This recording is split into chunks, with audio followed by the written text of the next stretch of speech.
আমার গায়ে শক্তি নাই, কিন্তু এখন ইমানের শক্তি আমাকে এতটুকু দিচ্ছে। কেমনে আপনি সে কোথায় এখান থেকে আসছে, কলম থেকে আসছে। কি করে কলম কলম কেমনে আসছে? তোমাকে প্রথম জিনিস তোমাকে সৎ হতে হবে। আল্লাহ পাক এখন এখন দুনিয়াতে লিমিটেড স্কাই।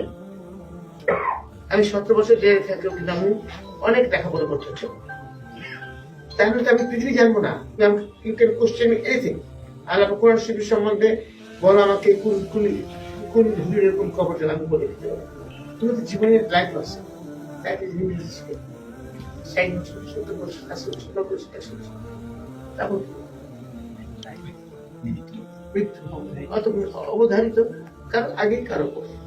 তার এই অল্প টাইমের মধ্যে যে যত কাজ করে যেতে পারে, তার জীবনের লাইফের মধ্যে তত বেশি থাকে। এবং এমন কিছু কাজ করতে হবে মনে রাখবে, তোমার নিজের মধ্যে একটা আত্মতৃপ্তি থাকে। I have done something. এবং তোমার একটা গোল থাকতে হবে, একটা গোল মানে একটা লক্ষ্য। কি হতে চাই এখন তোমাদেরকেও ইবাদত বন্দেগী করতে হবে, 5 ওয়াক্ত নামাজ পড়তে হবে, আমল করতে হবে, এবং তোমাদেরকে একটা ডিসিপ্লিন লাইফ লিড করতে হবে, অর্গানাইজড লাইফ লিড করতে হবে, টাইম ম্যানেজমেন্ট শিখতে হবে, এবং লেখাপড়া করতে হবে, নিজের লেখাপড়া সমৃদ্ধশালী।